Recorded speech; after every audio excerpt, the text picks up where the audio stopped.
네, 오늘 달빛교회 새가족 교육 2주차 강의하도록 하겠습니다. 그래서 오늘은 이제 세계관, 문화관에 대해서 좀 살펴볼 겁니다. 다시 쭉쭉 빨리 넘어가면 우리가 이제 그 이케아나 이런 데서 가구를 사실 때 이제 요즘에 조립 많이 하잖아요. 조립하실 때 이제 대부분 이렇게 하시죠. 설명서를 잘 안 보잖아요. 설명서를 안 보고 막 조립하다 보면 하면 나사가 몇 개 남아있고 문이 막 거꾸로 달려있고 막 이런 경우들이 많으시잖아요. 그러니까 우리 신앙생활도 사실 이렇게 하는 경우가 좀 많습니다. 그래서 대부분 이제 교회에서 신앙생활을 할 때 눈치껏 시작하고 뭐 어떤 설명서나 설명을 듣거나 이렇게 해야 된다 뭐 이런 걸 들어본 적이 거의 없잖아요. 그러다 보니까 이제 나중에 대해서 잘못된 게 나오거든요. 근데 그때부터는 또 설명서를 워낙 안 보고 시작했다 보니까 그때 돌이켜서 뭔가를 고치기는 또 어렵게 되는 좀 그런 어려움이 있습니다. 그래서 오늘은 이제 그 설명서를 좀 다시 한번 더 생각해 보려고 합니다. 그래서 우리가 뭐 여전히 뭐 내 지혜, 내 열심, 내 경험 뭐 이런 걸 가지고 이제 세상을 조립하려고 하는, 내가 신자로서 잘 살아보겠다 막 이런 것들도 하잖아요. 근데 그래도 여전히 삐걱거리는 게 있는 게 우리의 인생인데, 그럼 하나님이 이 세상을 우리가 어떻게 바라보고 어떻게 살아가고 뭐 이 타락한 세상, 하나님을 무시하는 세상에서 어떻게 살아야 되는가를 좀 생각해 보도록 하겠습니다. 지난주 이제 좀 정리를 해보면 최고선 얘기했었죠. 모든 인간이 신자든 아니든 추구해야 될 것 가장 궁극적인 최고선은 하나님이다. 모든 선 중에 가장 좋은 게 최고선이라는 게 아니라 하나님으로부터 모든 것이 시작됐다. 그래서 그걸 해야 되고, 그래서 우리에게 중요했던 게 예정이었죠. 예정. 그리고 예정 안에서 그리스도가 택자를 위해서 죽으셨다는 그 제한 속죄에 대해서 이제 얘기했습니다. 오늘은 넘어가서 이겁니다. 구원받은 성도가, 우리가 구원받았는데 세상은 또 여전히 타락한 가운데 있고 하나님을 무시하는 세상 가운데 어떻게 살아야 되는가, 이것에 대해서 좀 생각해 보도록 할게요. 우리가 이제 이런 시도를 많이 하죠. 인간적인 열심. 아내분들이 늘 시도하는 게 그렇죠. 남편 개조. 내가 저 이상한 놈을 만나서 인간 만들어 봐야 되겠다. 그 결과가 지금 이런 다 남편들이잖아요. 다 실패했죠. 빨리 포기할수록 행복합니다. 저도 이제 화장실에서 좀 소변 좀 앉아서 싸라 이런 거 이제 많이 핍박 받았지만 10년째 제가 변하지 않고 꿋꿋하게 화장실을 더럽히면서 살아가거든요. 그러니까 인간을 바꾸기가 그렇게 어렵습니다. 그렇죠? 내 속으로 낳은 아들, 자녀도 말 더럽게 안 듣잖아요. 그래서 그게, 근데 생각해 봐야 돼요. 이게 우리가 가장 가까운 사람, 그리고 뭐 나를 너무 사랑해서 뭐 엄마도 아빠도 버리고 다 한 게 결혼이잖아요. 그런 사람도 서로를 못 바꿔요. 저도 아닙니다. 이거 말하면 안 될 것 같아요. 하여튼 깡패 같은, 아니에요. 바꿀 수 없더라고요. 그래서 좀 생각해 봐야 된다. 우리가 항상 이제 복음을 외칠 때 주일날 이제 끝 분위기가 있죠. 이제 세상을 바꿔봅시다. 우리가 확 뒤집어 봅시다. 여러분 뜨겁게 하나님 예배하고 바꾸십시오. 막 이렇게 하고 나가잖아요. 근데 늘 이거거든요. 세상을 기독교적으로 고치자. 정치, 경제 이거 개혁해서 하나님 나라 건설하자. 근데 현실은 사실 가족도 못 바꿔요. 가장 가까이 있고 가장 영향력을 미칠 수 있고 가장 뭐 저항 없이 서로를 대할 수 있는 그런 관계인데도 못 바꾸잖아요. 근데 이게 가능한가? 그래서 오늘 사실 설교하고도 좀 맞아떨어진 게, 세상을 이렇게 봐야 됩니다. 1원인이 있고 2원인이 있어요. 물론 표면적 행동도 있고 그 안에는 의도와 계획도 있지만 결국은 피조물이라는 2원인이 있고 결국 1원인, 가장 깊은 뿌리에는 하나님이 계신다. 근데 이런 구조에서 이 원인이 이 세상을 뒤집을 수 있는가? 이 한계가 분명하다는 것을 알고 계셔야 됩니다. 물론 노력해야 되지만 내 힘으로 이 세상을 기독교화하겠다는 것은 사실 1원인을 오히려 무시하는 행위가 될 수 있는 거죠. 그래서 쭉쭉 보면 원래 하나님을 알려주는 원형신학이라고 있어요. 하나님의 원래 원형, 하나님이 가지고 있는 그 형상들 있잖아요. 하나님이 영이시니까 그 본래의 속성들이 있는데 그걸 우리가 다 이해할 수 없습니다. 우리는 유한한 피조물이니까. 그래서 적은 계시라고도 하고 우리에게 알려주시는 게 모형 신학인 거죠. 모형으로 알려주시는 겁니다. 오늘도 시편 104편 보면서 하나님이 자신의 모습을 뭐 빛을 입은 모습, 뭐 바람을 부리는 그런 사역자의 모습으로 보여주시는 것처럼 모형 신학 이런 것들. 그래서 우리의 수준에 맞춰서 성경을 주신다. 그게 성경인 거죠. 우리의 수준에 맞춰서 하나님을 알려주시는 게 성경입니다. 그래서 하나님의 경륜도 우리가 다 이해 못하는 거죠. 실제 원형은 사실 이해를 못합니다. 우리의 머리에 다 담을 수가 없는 수준이에요. 그러니까 인간적인 한계가 있다. 유명한 구절이 있죠. 유한은 무한을 담을 수 없다. 그래서 그거를 자꾸 생각하면서 세상으로 가야 됩니다. 그래서 오늘 세 가지를 볼 겁니다. 문화 관조주의를 볼 겁니다. 신자들이 가져야 될 진짜 성경적인 태도는 이거다. 그리고 두 번째는 도덕적 실정법의 파소, 그러니까 율법의 제3용도에 대해서 생각해 볼 거고, 또 세속 정치와 교회의 올바른 관계는 무언가, 이걸 한번 생각해 보도록 하겠습니다. 세 가지를 빠른 시간 안에 좀 쭉쭉 보도록 하겠습니다. 먼저 우리가 가져야 될 세상을 향한 태도는 문화 관조주의가 사실은 더 성경에 가까운 해석입니다. 삶의 방식이에요. 그래서 문화 관조주의가 뭐냐? 대부분은 문화 변혁주의입니다. 우리가 이때까지 듣던 건 다 변혁주의죠. 여러분이 뭐 수련회를 가서나 어디 가서나 우리가 가서 세상이 빛과 소금 돼서 세상을 변화시켜야 됩니다. 이렇게 말하잖아요. 물론 이제 이런 게 굉장히 뭐 아름다워 보이고 낭만적이고 보이고 그리고 가슴을 뜨겁게 하고 이게 더 맞는 것 같고 그렇지 더러운 세상 바꿔야 된다 생각하는 게 맞는 것 같아 보이지만 이 사실 안에는 인간의 자율성과 주관주의, 인간이 뭔가를 다 할 수 있다, 선한 걸 이룰 수 있다는 주관주의가 또 있는 위험이 있어요. 그래서 이제 흔히 여러분 잘 생각해 보시면 교회에서 누군가를 변화시킬 때 변화시키는 방법은 뭐 성경에 나온 대로 말씀이잖아요. 복음을 듣는 그 선포의 전도에 미련한 것을 통하여 하나님이 신자를 만드시잖아요. 그래서 복음을 전하는 건데 복음을 전하다 보면 잘 안 바뀝니다. 집에도 그렇죠. 집에서도 좋은 말 하면 안 하죠. 일어나세요. 밥 먹을 때 됐어요. 이러면 아이들 뭐 훔쩍도 안 합니다. 뭐 이 새끼 저 새끼 막 들어가고 막 죽냐 살냐 막 이 정도 돼야 조금 움직이잖아요. 그래서 이런 유혹이 있어요. 교회도 그런 유혹이 있습니다. 칼을 잡고 싶은 거죠. 아니 신자를 바꾸려고 하면 신자의 이제 이런 삶을 움직이려고 하면 끊임없이 복음으로 말하고 또 끊임없이 기다려줘야 되고 굉장히 어려운데 세상을 이용하면 좀 더 쉬워지는 거죠. 법을 바꿔버리면 되는 거죠. 주일날 문 닫아다 이래버리면 주일날 야구하지 마, 주일날 학원 문 닫아 이러면 다 교회에 오겠죠. 이런 유혹이 있어요. 이런 힘을 가지면 훨씬 더 하나님 나라를 확장하기 쉽겠다. 신앙생활 하게 더 쉽게 만들 수 있겠다. 이런 유혹들이 늘 있는 거죠. 그래서 시작은 항상 선합니다. 우리가 더 좋은 신자가 되자, 하나님의 그 나라를 확장하자 이런 마음이 있지만 결국은 잘 안 되니까 더 큰 힘이 필요하다. 이걸로 갑니다. 그래서 교회만으로 안 되는구나. 그래서 세상의 법을 고치자. 정치를 이용하자. 경제를 이용하자. 교회 안 다니면 밥 벌어 먹지 못하게 하자.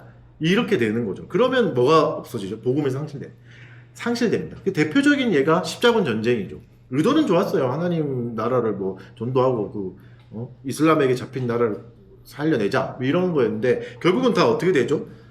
수많은 학살들이 일어나고 또 돈거래, 추악한 일들이 이 1차, 2차, 3차 그 십자군 원정을 통해서 다 일어나잖아요. 교회가 타락하는 일들이. 그래서 세상은 인간의 힘이나 어떤 제도로 개조되지 않습니다. 우리에게 뭔가 더 좋은 정치 제도가 필요한 게 아니라 물론 필요하겠지만 그걸로도 한계가 있죠. 어떤 좋은 복지 정책을 펼친다고 해도 죄를 지을 사람은 계속 죄를 지어요. 범죄는 계속 생겨요.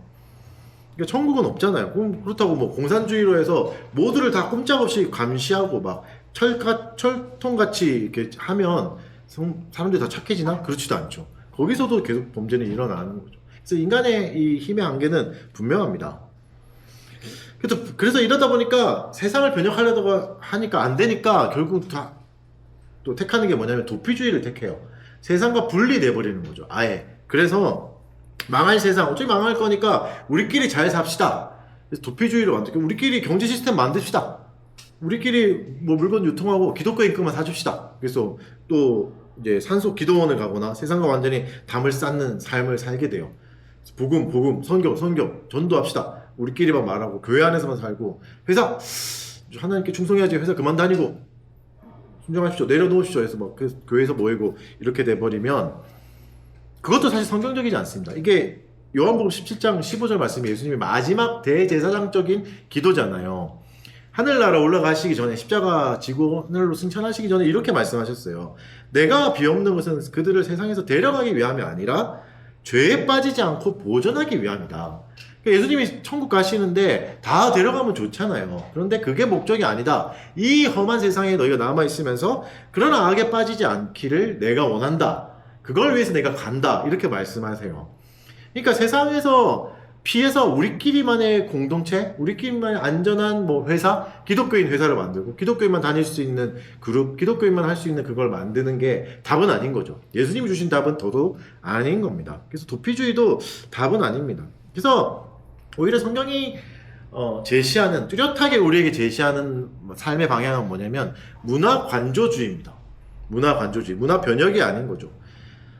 그러니까 이거는 말 그대로 이거예요. 세상 한가운데 두 발을 딛고 살아가면서 타락한 문화와 가치관에 동화되지 않고 순례자로 사는 거죠. 나그네로 사는 거죠. 성경은 우리에게 계속 나그네라고 계속 얘기하잖아요. 나그네의 특징은 뭡니까? 그 어떤 나라에 살긴 하지만 그 나라에 속한 사람은 아니에요.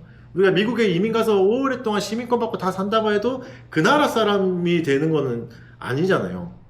계속해서 김치 먹고 싶어 하는 것처럼 그렇게 사는 거죠. 그게 관조죠. 정체성으로서의 거리는 지키면서 함께 호흡하면서 살면서도 거리는 두는 것. 그래서 관조가 이건 아닙니다. 무관심하게 그냥 방관하자. 세상 될 대로 되라. 그거 어차피 못 고치니까 놔두세요. 이거는 방관이고 이건 도피주의고, 오히려 관조주의는 치열하게 하나님의 말씀을 지키면서 살아가는 겁니다. 그 현장 속에서 떠나지 않고. 다음으로 좀 넘어가면 관조는 이겁니다. 그래서 세상은 항상 이렇게 보여. 마귀가 다 잡은 것 같고 이거 교회 다 망할 것 같고 이러다 보면 사람들이 다 신앙이 이럴 것 같다. 이런 위험성이, 우린 두려움이 계속 생겨요. 그래서 그런 두려움과 공포로 교회에 뭔가를 자극해서 뭔가 더 강한 힘을 가지려고 하거든요. 교회가. 우리가 이것도 교회에서 정치인도 내고 교회에서 국회의원도 내고 교회에서 대통령도 뽑을 정도의 힘을 가지면 아무도 못 괴롭히겠다. 이런 유혹들. 근데 그게 아니라는 거죠. 그런 상황 속에서 모두가 다 신앙을 버리는 것 같고 교회가 다 사라지는 것 같을 때도 하나님의 라는 일원리, 섭리, 이거를 믿고 견디는 거죠. 여러분 잘 생각해 보십시오. 그 교회가 항상 건강하지 않았잖아요. 뭐 종교개혁 시대도 그렇고 그 이전 시대에도 교회가 핍박받는 시대는 너무 많았고 예수 믿으면 다 죽는 때도 있었어요. 우리나라도 그랬죠. 조금만 전에도 100년 전에만 돼도 교회 다닌다, 예수님 믿는다 이러면, 예수교 다닌다 이러면 목 잘렸던 시대입니다. 그런 시대에 교회는 계속 보존됐어요. 지금까지 왔잖아요. 그때 뭐가 힘이 있었나요? 대단한 정치가가 막 교회를 다녀서 막아주고 왕을 해서 막아주고 그래서 그런 게 아니잖아요. 하나님이 그런 악한 상황 속에서도 보존하신다. 이걸 믿는 게 나그네인 거죠. 그래서 세상은 심판 아래 있다. 이것을 믿고 그럼에도 불구하고 일반 은총이 있다. 태양을 모든 사람에게, 믿는 사람에게만 주시는 게 아니라 안 믿는 사람에게도 주시는 것처럼 일반 은총이 다 있다는 걸 인정하고 살아가는 겁니다. 종말까지, 그리고 파멸되지 않는 하나님의 신자들을, 교회들을 끝까지 지켜나가신다. 우리가 창세기를 지금 읽어오고 있는데 창세기의 주된 이야기 중에 하나가 그거잖아요. 하나님이 자신의 백성을 말도 안 되는 상황, 타락 속에도 여전히 지켜가시고 교회를 계속 순결하게 보존하시는 이야기가 나오지 않습니까? 그걸 믿고 인내하고 견디는 겁니다. 불안해하지 않고 공포 마케팅에 휘둘리지 않고. 그게 관조죠. 그래서 여러분 직장에서의 이 삶을 좀 적용해보면, 문화 변혁주의자는 직장에서 보면 뭐 법을 어기는 경우가 좀 왕왕 있잖아요. 불법 비자금을 만든다거나, 세상에 보면 이건데 그걸 자꾸 요리조리 피해가서 이렇게 하려고 할 때, 문화 변혁은 어떻습니까? 그렇게 살면 안 됩니다 하고 막 싸우잖아요. 싸우다가 뭐 해고당하거나, 그래서 해고당하면 또 뭐죠? 내가 이 회사를 변화시켜야 되는데 변화시키지 못하고 또 잘렸구나. 그러면서 회의감이 막 와요. 그러다 보면 갈 회사가 없어요. 정의로운 회사가 거의 없으니까. 그러다가 회의에 빠지기도 하죠. 물론 극단적인 예죠. 물론 바꾸는 예도 있습니다. 그러나 극단적으로 그렇게 될 수 있으나, 문화 관조주의라는 사람은 어떤 사람이냐면 회사에서 그렇게 심하게 싸우진 않습니다. 하지만 자신의 법을 끝까지 지키는 거죠. 그럼 뭐가 오겠죠? 핍박을 받는 거죠. 그 핍박을 감수하는 겁니다. 왜죠? 일 원인이 나를 지키시니까 내가 지금 이 부장님의 말을 안 들으면 월급이 감봉될 수도 있고 안 좋은 평가를 받을 수 있는데 수도꼭지가 잠긴다 생각하는 거죠. 수도꼭지가 잠기지만 탈당 때문에 그 수원은 끝나지 않은 것처럼 이거 하나 막히지만 하나님이 나를 여전히 살리신다는 생각으로 버티는 겁니다. 그래서 물론 잘릴 수도 있죠. 그러나 내 스스로 나오는 게 아니라 잘릴 때까지 버티는 거죠. 세상은 의인을 못 견딥니다. 그렇죠? 의인을 뱉어내기도 하잖아요. 그래서 성실과 정직으로 그 삶을 계속 살아가면서 신자로서의 삶을 살아가는 거죠. 요거는 또 뒤에 가서 더 자세히 또 설명해 드리겠습니다. 그래서 여러분, 성경에서 나오는 모든 인물들은 험한 세상을 살았는데 이런 태도였어요. 조용한 구별됨. 조용하지만 구별돼서 무시할 수 없는. 요셉이 감옥에 있었지만 구별돼서 무시할 수 없는, 하나님이 그와 함께하는 걸 보면서 다 인정할 수밖에 없는, 보디발의 아내의 유혹을 쳐내면서도 여전히 일하면서 그러다가 핍박당하기도 하고 그러나 하나님을 여전히 믿으면서 신뢰하면서 견뎌냈던 것처럼 그렇게 살아가는 게 문화 관조주의인 거죠.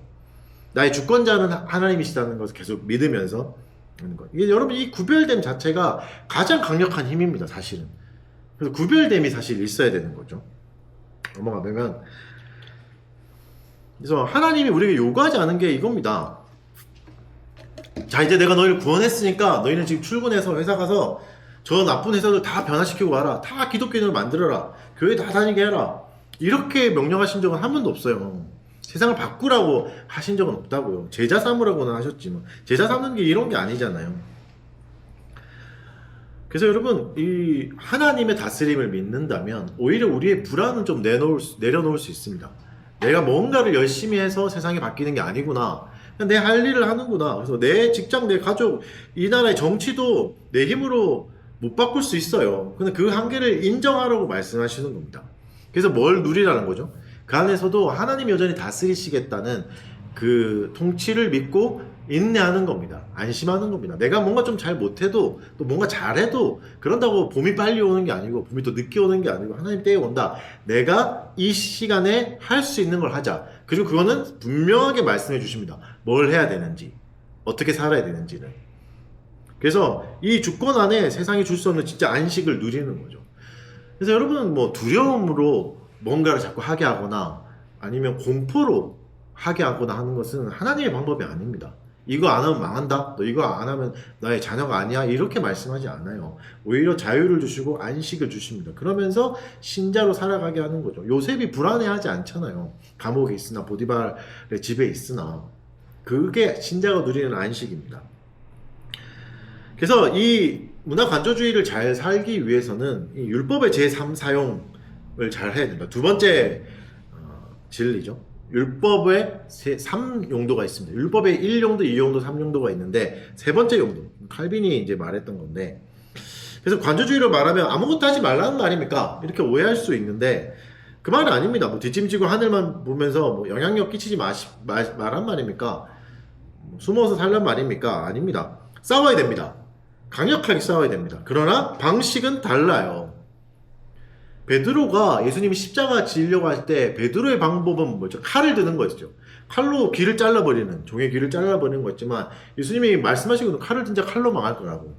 그 방법이 아닙니다. 신자가 싸워야 될 방법은 그게 아니에요. 더 강한 힘을 얻어서 더 올라가서 더 훌륭한 사람이 돼서 더 돈을 많이 벌어서 내가 이 휩쓸리지 않는 사람이 될 거야. 이거는 아니에요. 이거는 예수님의 방법이 아니라고요. 예수님이 보여주신 방법도 아닙니다. 그게 맞다면 예수님은 귀족집에 태어났어야죠. 왕족으로 태어나셨으면 되잖아요. 복음 전하기 그보다 더 쉬운 방법이 어디 있습니까? 그러지 않았다고요. 예수님이 몫으로 태어나셨잖아요. 그러면 신자가 해야 될 싸움은 뭔가? 율법으로 싸우는 겁니다. 그래서 잠깐만요. 율법의 오해. 율법이 정죄하고, 우리가 오해하는 건 율법주의가 나쁜 거지 율법 자체가 나쁜 건 아니에요. 율법주의는 정죄하고 뭐 또 교만하죠. 율법을 완전히 지켜서 이제 하나님께 인정받겠다 하는 건데, 율법은 구원받은 자녀에게 율법은 몽둥이가 아니에요. 채찍이 아니에요. 이거 너 이것도 못했지, 이것도 못했구나, 또 법을 어겼구나 때리는 게 아닙니다. 뭐가 되냐면 규범적인 사용이 돼요. 첫 번째는 악을 억제할 수 있죠. 율법이 있으므로. 두 번째는 죄를 깨닫게 하죠. 세 번째는 삶의 규칙으로 쓸 수 있습니다. 삶의 규칙으로 쓸 수 있어요. 그래서 십계명이 굉장히 중요합니다. 문화 관조주의를 살아갈 성도들에게 가장 중요한 건 십계명이고, 싸워야 될 영역은 그겁니다. 하나님이 말씀해 주신 십계명을 더 넓게 적용하면서 내 삶에 적용하면서 지켜가야 되는 거죠. 자발적인 순종을 해야 되는 거죠. 이 PPT는 또 올려드릴게요. 너무 빨리 넘어간다고 조급해하지 마십시오. 불안해하면 안 됩니다. 반드시 줄 겁니다. 그래서 세 가지만 좀 얘기해 보려고 합니다.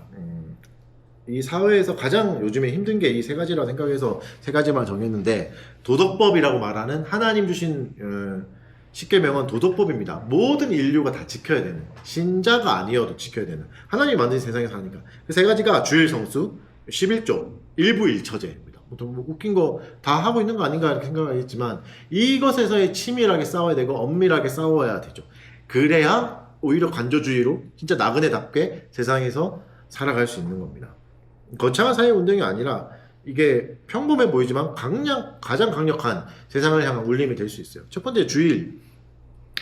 주일은 시간이 하나님의 것이라는 고백이에요. 주일은. 그래서 주일 인식은 그냥 하루 나에게 오는 엑스트라 데이, 내가 못한 것 좀 하는 날, 이렇게 자꾸 생각하시면은 안 됩니다. 한번 예배 드리고 나머지는 내가 하고 싶은 거 해야지, 못한 것도 해야지, 그렇게 쓰는 날이 아니라, 주일이라는 건 모든 날이 하나님의 날인데 내가 이 날이 하나님의 날임을 고백합니다라는 믿음의 고백인 거죠. 그래서 주일은 모든 걸 멈추고 하나님을 예배해야 됩니다. 물론 이제 이웃을 위해서 나누고 이웃과 함께 교제하는 거, 이런 것도 해도 되죠. 그래서 주일 성수는 이런 뜻입니다. 내 시간과 생명의 주권이 일원인이신 하나님께만 있습니다 라고 이제 고백하는 행위인 거죠. 그래서 오락과 영리를 금하고 하루 종일 하나님께만 영광을 돌리는, 이 원인이 끊어질 수 있어요. 호수가, 수도꼭지가 막힐 수 있다고요. 주의를 지키면. 그러나 일 원인이신 하나님이 나의 수원이 되셔서, 수원지가 되셔서 나를 공급하신다는 믿음의 고백하는 게 주일입니다. 뭐 다 주일 잘 지키고 계시지만, 이런 이제 세상에 요즘은 더 주일날 할 수 있는 게 너무 많잖아요. 또 해야 되는 게 있어요. 주일날 하면 돈을 더 벌 수도 있고, 뭐 인맥을 더 쌓을 수도 있고, 뭐 나의 실력을 더 높일 수도 있죠. 그런 게 있죠. 그런 유혹들 앞에 비효율적인 것 같아 보이고 바보 같아 보이겠지만 주의를 지키는 거죠. 하나님이 하라는 거 하는 거죠. 묵상하고 말씀을 듣고 예배를 드리는 것들, 이것들을 하는 게 강력한 나그네로서의 삶입니다. 그래서 더 중요한 거는 이 주의를 진짜 주일답게 지키는 겁니다. 그래서 수많은 절기들이 있잖아요. 기독교의 전통으로 지금까지 지키는 절기들 중에, 죄송한 말씀이지만 한국교회에서 지키는 절기 중에 성경적인 것은 거의 없습니다. 성경적이라고 말하는 것은 하나님이 이것을 지키라고 말씀하신 절기는 없어요. 그렇죠? 추수감사절 지키라고 말씀하신 적이 없어요. 무슨 뭐 부활절 지키라고 하신 적도 없고, 성탄절을 지키라고 말씀하신 적도 없습니다. 성경에 근거가 없습니다. 물론 지킴으로 해서 유익은 있죠. 그걸 뭐 부인하는 건 아니나, 더 엄밀히 가면 하나님 말씀하셨냐 안 하셨냐 이걸 믿는 거고, 하나님이 뭘 요구하셨냐를 보는 거죠. 그래서 이런 인위적인 절기들이 있음으로 인해서 뭐가 오히려 약해지냐면, 주일의 본래의 의미가 오히려 더 약해집니다. 그러니까 이날은 특별한 날이 돼버리면, 절기가 없는 주일은 평범한 주일이 돼버리죠. 그래서 차이가 나버려요. 이거를 하나님이 하신 게 아니죠. 그러니까 원래 주일은 52주 다 부활절이고, 52주 다 성탄절이고, 52주 다 오순절이에요. 이걸 다 기념하는 거죠. 예수님이 부활하신 날을 기념해서 주일날 예배를 드리는 거잖아요. 사실은 부활절만 부활을 생각하는 게 아니라 매주일 부활을 생각할 수 있고, 매주일 그리스도가 태어나신 걸 생각할 수 있는 거죠. 근데 절기가 오게 되면 오히려 그때 한번 하는 거죠. 마치 그런 거예요. 부부가 오랫동안 이제 결혼 생활을 하다 보니까 뭐 서로에게 냉랭해졌는데 기념일을 지키는 거죠. 1년에 한 번은 나랑 맛있는 거 먹자. 그래서 그날은 진짜 뭐 너무 사랑하고 너무 진하게 지내는 거죠. 근데 그 날 빼고 364일은 또 냉랭하게 지내는. 이건 더 이상한 거죠. 그렇죠? 그렇게 돼버릴 수 있는 거죠. 온전한 주의를 지키기 위해서는 이 절기에 대한 싸움을 해야 됩니다. 성경에서 말씀하셨나 안 하셨냐. 물론 지키면 유익하겠지만 인간이 말한 유익을 우리는 구하지 않겠다. 하나님이 말씀하신 명령하신 걸 먼저 하겠다. 나를 기념하라고 말씀하신 거 기념일은 뭐였죠? 성례였죠. 성례. 이것을 기념하라고 주신 건 성찬이었어요. 성찬, 세례와 성찬. 이것을 더 열심히 써야 돼. 이게 합법적인 거고 나머지는 말씀하지 않았어요. 그래서 사실은 엄밀히 말하면 불법적일 수 있습니다. 절기들은. 그걸 지키지 않는 거죠. 주일을 지키는 겁니다. 매 주일만을 제정하셨기 때문에 인간의 절기들은 신뢰할 수는 없죠. 두 번째는 물질의 주권, 11조입니다. 그래서 11조를 우리가 또 계산적으로 이용하게 돼요. 내가 이만큼 내면 여기서 10배를 더해 주시는 거니까 내 다음 달에 한 200만 원 필요하니까 오늘 20만 원 이렇게 하는 거는 이건 투기죠. 투기고 도박이죠. 그 도박으로 헌금을 하는 건 아닙니다. 그래서 11조를 하는 이유는 결국 이것도 똑같은 고백이요. 1 원인이 하나님이시다. 2 원인이 나에게 있지만 이것으로 내가 사는 게 아니라 하나님 주시는 공급으로 산다는 물질적인 이제 고백인 거죠. 그래서 사실 11조의 원래 의미는 10분의 1이라기보다는 11번째 것, 10번째 것, 11번째 것이거든요.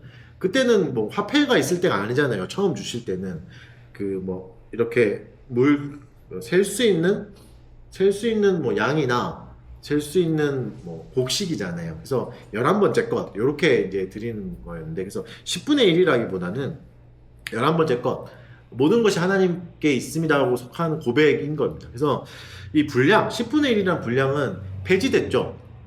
바울을 통해서 하나님이 뭐라 말씀하셨죠? 자원하는 대로 마음에 원하는 대로. 그래서 오히려 더 부담되는 거죠. 적당히 줘. 뭐 이런 뜻이잖아요. 이거 되게 어렵잖아요. 물론 적당히 달라고 하나님 말씀하신 게 아니라 그래서 현금은 이런 겁니다. 그래서 만몬을 향한 선포죠. 내가 이 돈에 매이지 않겠다라는 고백. 그리고 현대교회의 헌금은 결국 뭡니까? 교회를 운영하는 비용이에요. 그것을 우리가 십시일반 나눈다는 개념입니다. 교회 운영비죠. 장로교회에서의 헌금은 그겁니다. 그래서 헌금은 엄밀히 말하면 사실 11조밖에는 없는 거죠. 뭐 굳이 하면 주일헌금 그 정도인데 주일헌금까지도 사실은 뭐 꼭 그렇게 해야 되나 싶습니다. 왜냐면 그렇게 명령하신 건 아니니까.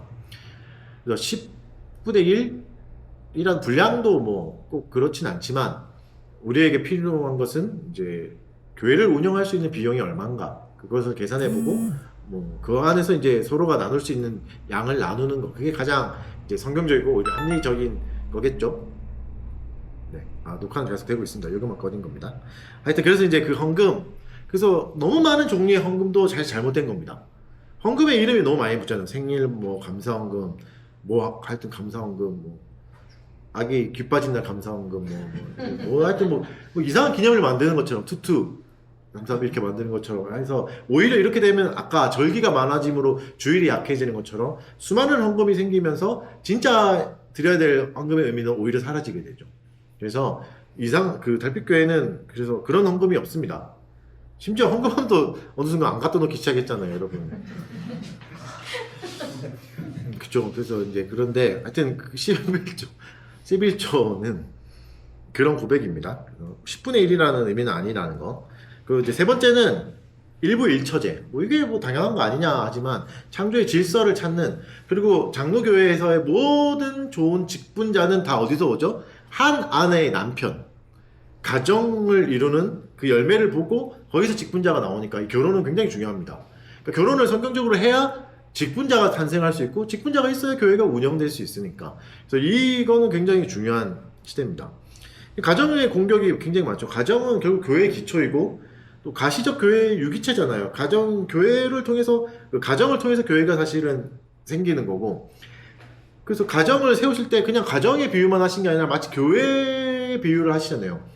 그리스도가 섬기는 것 같이 남편은 아내를, 그리스도가 순종한 것 같이 아내는 남편을, 이렇게 말씀하시잖아요. 그래서 남편과 아내에게 다 그리스도가 머리가 되심을 알려주십니다. 그래서 가정은 교회의 가장 작은 단위가 되는 거죠. 이 가정이 깨지면, 흔들리면 그럼 교회도 흔들리는 겁니다. 그래서 이 일부일처제를 지키는 건 굉장히 중요합니다. 그리스도와 또 연합된 그 부부의 모습들을 통해서 그리스도와 연합이 뭔가를 가장 잘 보여줄 수 있는 게 가정이거든요. 이 가정이 깨지고 뭐 이혼하고, 물론 이혼할 수는 있겠지만 또 재혼하고 원하는 상대와 바꿔가면서 그 관계를 맺고 하는 것은 나쁜 거죠. 하나님이 명령하신 게 아닙니다. 가정을 흔드는 아주 심각한 일이 되는 겁니다. 그래서 세상은 이제는 이렇게 생각하죠. 불륜이나 간음 이런 것도 이제 죄가 아니잖아요. 세상적으로는 죄가 아니죠. 그러나 문화 관조주의에서는 하나님 앞에서는 엄청난 죄가 되는 거죠. 그래서 신자는 그것을 심각하게 아는 겁니다. 세상이 죄가 아니라고 해도 하나님 앞에서는 죄다, 이걸 인정하고 이제 살아가는 거죠. 그래서 계속 법은 이렇게 바뀔 수 있습니다. 간통죄가 폐지되고 동성애를 더 미화할 수도 있겠죠. 꼭 뭐 남자와 여자가 결혼해야 되나, 남남 여여 커플도 결혼시키자, 이 법이 바뀔 수가 있다고요. 그러나 우리가 그걸 뭐 운동해서 이 법을 바꾸지 말자 이렇게 싸우는 게 아니라 아름다운 가정을 만들기 위해서 싸워야 하는 겁니다. 뭐 가정을 비웃는 것들, 막 우리가 결혼 생활 뭐 그런 농담 많이 하잖아요. 뭐 남편이 아내 어디 여행 가면 너무 기뻐가지고 막 릴스 찍고 막 난리 나는, 그것도 사실 결혼을 비웃는 행위거든요. 사실 그렇지 않잖아요. 결혼은 그냥 귀하게 여겨야 되고, 그 귀한 문화를 계속 만들어가고 싸워가는 것들, 이거를 해야 되는 거죠. 이게 그러니까 결혼은 하나님 주신 제도예요. 인간이 자연적으로 만들어낸 게 아니잖아요. 창조하시고 처음 만든 제도가, 사회적 제도가 결혼이에요. 남자와 여자가 합한 거고, 그리고 하나님의 형상을 남자만이라고 하신 적 없습니다. 남자와 아내가 합했을 때 비로소 보기 좋았다고 말씀하신 것은 남자와 여자가 합했을 때 하나님의 형상이 되는 거예요. 남자만이 하나님의 형상이 아닙니다. 남자와 여자가 있을 때 형상이 되는 거죠. 그래서 굉장히 중요한 결혼이거든요. 이것을 소중히 여기는 거 중요합니다. 그래서 가정을 보존하는 것들, 가정의 순결을 지키는 것들, 이것을 비웃음으로 그냥 결혼 생활을 그냥 웃음거리로 승화시키지 않는 것들이 중요합니다. 중요한 노력이고 싸움인 거죠. 결혼을 귀하게 여기는 것들, 그걸 하셔야 됩니다. 한 배우자와 끝까지 언약을 지키는 거, 그거 쉽지 않습니다. 심심한 위로의 말씀 드립니다. 결혼하신 분들, 그거는 쉽지 않죠. 여기 또 한참 남았어요. 여기 한 명하고 끝내야 되는 겁니다. 그래서 뭐 물론 싸울 때 막 이혼하니 뭐 죽고 사니 뭐 이런 얘기는 하겠지만, 이혼하면 어떻게 되죠? 이혼할 수 있어요. 이혼할 수 있으나 재혼이 안 됩니다. 하나님이 짝 지어주셨다고 고백한 게 결혼이잖아요. 그 짝을 버리고 다른 짝이 있습니다. 이거는 고백이 아니에요. 그래서 성경에서는 이혼까지는 되나, 이혼하면 끝입니다. 재혼은 안 돼요. 여기 계신 분들은 하여튼 재혼은 안 됩니다. 재혼은 안 돼요. 이혼도 안 하시는 게 좋죠. 제발 그냥 사십시오. 그게 싸움이라고요. 하나님이나 결혼을 지키는 중요한 싸움입니다. 넘어가겠습니다. 그래서 이제 일상 속의 거룩한 고집, 신자가 문화 관조주의를 살고 나그네로 산다는 건 이런 겁니다. 이것을 지켜가기 위해서 치열하게 싸우는 거. 누가 요즘 이거 지키나? 이런 시대가 온다고요. 점점 그런 시대가 돼가요. 가장 비웃는 게 요 세 가지잖아요. 이 세 가지를 잘 지켜나가는 것, 싸우는 것들이 가장 기본이고, 이 세 가지만 말한 게 아니라 십계명이 더 많죠. 우리가 십계명 배우면서도 사실 하나씩 적용해 드렸지만 훨씬 많습니다. 가장 대표적인 것만 좀 집어낸 겁니다. 그래서 이걸 할 때 십계명에서 마지막 부분들 항상 말하는 게 이거죠. 다 지킬 수 있느냐? 못 지킬 수도 있어요. 못 지킬 수 있습니다. 그러나 그때 기억해야 될 게, 우리 밖에서 의로움이 온다. 내가 뭔가를 잘해서 하나님이 의롭다 여겨주시는 게 아니라 그리스도가 우리를 그냥 의롭다 여겨주시는 겁니다. 그래서 우리가 뭔가를 또 행하게 되는 거죠. 타협 없이 거룩한 고집을 지켜내는 거. 이게 이제 교회가 싸워야 될 진짜 싸움인 거죠. 마지막으로 보면, 그러면 세상과 이 정치와 교회는 어떤 관계로 있어야 되는가? 칼과 말씀의 분리, 굉장히 중요한 부분입니다. 칼과 말씀을 자꾸 분리해야 됩니다. 우리는 자꾸 칼은 말씀을 가지려고, 말씀은 자꾸 칼을 가지려고 하는데, 이 두 가지는 뚜렷하게 분리되어 있는 하나님도 구분해 놓으신 부분입니다. 넘어갑시다. 그래서 역사적으로 에라스투스주의가 있습니다. 에라스티안들이 하려는 것은 국가 권력이 교회를 통제하려고 했던 거죠. 그러니까 그 당시에 종교개혁 전 이전 당시에 종교개혁 당시에 중요했던 것은 전부가 다 교회를 다니고 있었던 시대잖아요. 그런 나라에서 그 나라에서 교회에서 그 벌을 받아서 권징을 받아서 만약에 출교됐다 이러면 갈 데가 없어요. 죽음이잖아요. 그 출교권이 굉장히 강했거든요. 교회가 가지고 있는 진짜 엄청난 고난이었습니다. 이거를 국가가 자꾸 가지려고 했던 거죠. 그러면 국가가 강력해질 수 있잖아요. 그죠? 그게 에라스티안 주의입니다. 국가가 자꾸 예배, 치리, 교리까지도 간섭해서 만들려고 하는 것들. 국가가 편리하게. 실제로 이제 이런 경우들이 공산주의 국가에서는 좀 지금도 있잖아요. 그래서 이때 신앙의 선배들이 싸웠던 게 그리스도가 교회의 머리다. 이걸 자꾸 싸운 거죠. 그러니까 교회의 머리가 자꾸 정부가 되려고 했던 시대가 있었던 겁니다. 정부가 하면 훨씬 더 교회를 힘입어서 정부의 칼을 더 강하게 할 수 있거든요. 이런 유혹이 모든 시대에 있습니다. 에라스티안의 유혹들. 그리고 반대도 있어요. 정치적 낭만주의. 지금 이 시대에 좀 많은 겁니다. 교회가 국가 권력을 장악해서 세상을 기독교화하자. 예수 믿는 대통령 세우자. 뭐 그렇게 하는 거죠. 예수 믿는 정치인들 세우자. 그래서 세상을 더 이렇게 아름답게 만들어 보자 하는 게 정치적 낭만주의였는데 실제로 그런 시대가 있었잖아요. 모두가 다 교회 다니는 사람, 위정자도 교회 다니는 시대가 있었다고요. 근데 그 시대가 그러면 더 하나님 나라가 확장되고 진짜 산답게 신자답게 살았는가? 그렇지 않잖아요. 어둡고 타락이 너무 많이 일어났던 시대예요. 그 힘을 이미 가졌던 거예요. 역사 안에서. 그러나 실패했죠. 그게 답이 아니었다고요. 이 두 극단, 에라스투스주의와 정치적 낭만주의, 이 두 극단은 결국 일 원인을 신뢰하지 못하는 겁니다. 하나님이 다스리신다. 교회가 약해졌어도, 연약해졌어도, 그리고 우리가 큰 힘이 없다고 할지라도 하나님이 일 원인이시다는 걸 믿으면 이 연약함과 못남을 견디면서 살아갈 수 있다고요. 예수님이 공생의 30년 동안 그전 몫으로 사셨다는, 아무 영향력이 없는 몫으로 사셨다는 것을 기억하셔야 됩니다. 그래서 넘어가면, 그래서 결국 하나님의 두 가치 통치 기간은 두 왕국입니다. 두 가지의 왕국을 하나님 다 두셨어요. 세속 국가를 주시고 교회도 주셨어요. 예수님이 말씀하셨죠. 가이사의 것은 가이사에게, 하나님의 것은 하나님께 드려라. 사실 모두가 다 하나님이 세우신 기관이지만 하나님이 세상을 어떻게 다스린다고요? 정부를 세우셔서 정치기관으로 다스리시고, 칼은 정부에 주시고, 말씀은 교회에 주셔서 말씀으로 세상을 다스리게 하시는 겁니다. 두 가지 다 예수님도 인정한 기관입니다. 그래서 두 가지는 섞일 수가 없고 하나의 왕국을 잡을 수는 없습니다. 하나로 자꾸 통일하려고 하는 마음들이 있는데 그건 애초에 하나님이 정하지 않으신 겁니다. 이 두 가지가 있다는 것을 아셔야 되고, 하나님이 결국은 이 두 가지를 다 잡으신다. 이끌고 가신다. 심지어 이 세속 국가에 이상한 왕이 설 때도 있어요. 이스라엘 왕의 역사가 다 그런 역사거든요. 이스라엘 왕들이, 북이스라엘 왕들이 하나님을 경외하는 왕들이 없었어요. 그러면 끝났었나? 아니요. 북이스라엘에 계속 하나님이 그런 왕들 안에서 선지자를 보내시고 신자를 세우시고 그루터기와 같이 바알에게 무릎 꿇지 않는 7,000명을 준비하시잖아요. 7,000명 맞죠? 준비하시잖아요. 그런 것처럼 그걸 신뢰하고 인내하는 겁니다. 어떤 악한 왕이 선다 할지라도, 악한 정치 지도자가 선다 할지라도 그 안에서 하나님은 자신의 백성을 반드시 보존하신다. 이걸 믿는 거죠. 그래서 이 중요한 이 열쇠권이라는 원리가 있거든요.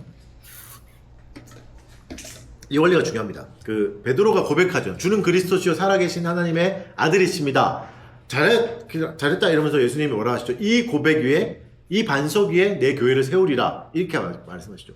이 반석이라는 해석이 굉장히 중요한데, 이 반석을 그 가톨릭에서는 베드로로 해석했습니다. 베드로의 이름이 반석이잖아. 페트로스 반석이, 베드로가 교회의 머리구나. 그래서 교황이 생긴 거죠. 베드로의 후예들. 그래서 교황이 열쇠권을 가진다. 열쇠권은 땅에서 풀면 하늘에도 풀 거고, 땅에서 잠그면 하늘에서 잠글 거다.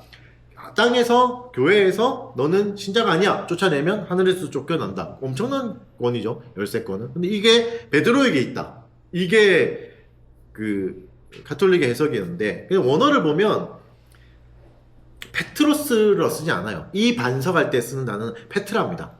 페트로스는 이거 작은 돌멩이에요. 이게 베드로죠. 페트라는 거대한 안반을 말하는 거죠. 거대한 안반은 뭘까요? 베드로 그 자체가 아니에요. 베드로는 이 고백하고 바로 예수님 저주하고 부인하고 맹세하거든요. 이 고백은 뭐죠? 이 페트라는 고백입니다. 신앙 고백. 그래서 예수님이 교회를 어디다 세우신다고 하면 베드로 위에다 세우신다고 말한 게 아니라 네가 말한 그 고백, 주는 그리스도시요 살아계신 하나님의 아들입니다라는 이 고백 위에 내가 교회를 세운다, 이렇게 말씀하신 겁니다. 그래서 성경적인 교회에서의 열쇠권을 누구에게 주신 겁니까?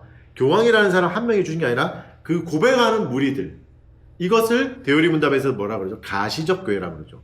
신앙을 고백하는, 모든 시대에 신앙을 고백하는 무리를 가시적 교회라고 하고, 가시적 교회에 열쇠권을 주신 겁니다. 교회가 열쇠권을 가지고 있는 겁니다. 교황이 가지고 있는 게 아니라.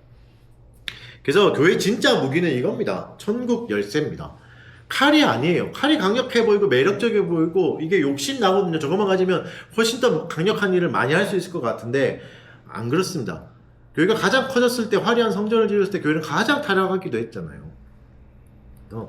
이 말씀 한번 같이 읽어봅시다. 요한복음 18장 36절 시작. 내 나라는 이 세상에 속한 것이 아니니라. 만일 내 나라가 이 세상에 속한 것이었더라면 내 종들이 싸워 나로 너희들에게 넘겨지지 않게 하였으리라. 칼을 가지는 게 진짜 그리스도인의 사명이었으면 예수님이 잡았을 겁니다. 천사 보내서 싹 쓸어버릴 수 있고 더 강한 힘도 가질 수 있었다고요. 근데 그러지 않으셨다고요. 예수님이 안 하셨다고요. 그래서 교회가 세상에 칼을 쥐는 순간 이렇게 되는 거예요. 그리스도께서 주신 말씀이라는 더 영광스러운 무기를 오히려 버려버리는 겁니다. 그러니까 그 교회가 자꾸 권력을 잡고 하려는 것은 오히려 말씀을 믿지 않는 거고, 말씀을 연약하게 여기는, 우습게 여기는 꼴이 되는 거죠. 그래서 교회의 사명은 이겁니다. 정치 세력화해서 엄청난 힘을 가져서 뭔가를 바꾸려고 하는 게 아니라 강단을 통해서 말씀을 전하는 거죠. 복음을 끊임없이 전하는 겁니다. 성도들에게. 영원한 진리를 타협 없이 지키게 하는, 타협 없이 전하게 하는, 그것을 지키고 가르치게 하는 신자를 자꾸 길러내는 게 교회의 일이지, 뭔가를 자꾸 뒤집으려고 하는, 다윗을 세워가지고 세상을 바꾸려고 하는 시도는 하나님도 말씀하신 게 아닙니다. 그래서 성도 개인과 이제 교회의 역할을 이제 구분하셔야 됩니다. 성도는 어떻게 하죠? 시민으로서의 삶을 살아야 됩니다. 가장 좋은 그리스도인은 가장 좋은 시민이다. 바빙크가 한 말이거든요. 시민으로서의 삶을 여러분이 성실히 사시면 되죠. 투표권을 행사하시고 국가의 법을 지키고 정당한 권리를 행만 사는 거, 그게 시민으로서 사는 거고, 교회 안에서는 말씀으로 지키며 사는 거죠. 또 세상 가운데도 하나님의 말씀으로 살아가는 거죠. 그래서 권력과 연합하거나 우리가 연합해서 더 강한 힘을 내자, 입김을 내자 하는 건 유혹이지 절대 그게 기회가 아닙니다. 순결을 지키는 것들, 말씀의 순결을 지키는 것들, 강단의 순결을 지키는 것들을 교회가 해야 되는 거죠. 전체 강의를 좀 요약해 보겠습니다. 오늘 시간이 없어가지고 좀 짧게 하느라고 좀 숨가쁘게 왔는데, 신자의 삶은 문화를 바꾸거나 뒤집거나 아니면 분리돼서 사는 게 아니라 그 속에 살면서도 나그네로서의 정체성을 잃지 않고 사는 겁니다. 그러기 위해서는 율법의 제3용도, 도덕법을 지키면서 살아가는 거 굉장히 중요한 거고, 결국 그것을 통해서 교회도 그걸 추구하면서 사는 거죠. 두 왕국을 인정하면서 하나님 주신 나라는 두 왕국이다. 이 두 왕국을 하나님이 결국은 다 다스리고 계신다. 말도 안 되는 정치 세력이 있을 때도 하나님이 다스리고 계신다를 믿으면서 순결한 말씀의 힘을 계속 믿고 전하는 것들, 이게 그리스도인의 할 일입니다. 그래서 인간의 무능을 인정하셔야 됩니다. 우리가 세상을 이기는 게 아니라 그리스도가 세상을 이기셨고 그 이기신 승리를 우리가 말씀으로 적용하고 살아가는 거죠. 우리가 실패할 때가 너무 많으나 하나님의 작정은 실패하지 않습니다. 하나님의 계획은 한 번도 실패하신 적이 없습니다. 십자가는 우발적 사건이 아니었고 하나님이 영원전에 작정하신 일이잖아요. 그래서 그 일을 그대로 다 행하신다. 그래서 너무 조급해하지 않아도 되고 두려워하지 않아도 됩니다. 교회는 끊임없이 보호되고 자라나고 있다는 것을 잘 기억하시기 바랍니다. 이번 주 삶의 태도는 이렇게 살아가셨으면 좋겠습니다. 세상을 정복하려는 교만을 내려놓고 내가 너희보다 낫다 이런 우월주의 이런 거 또 내려놓고 또 불안함 이렇게 가다가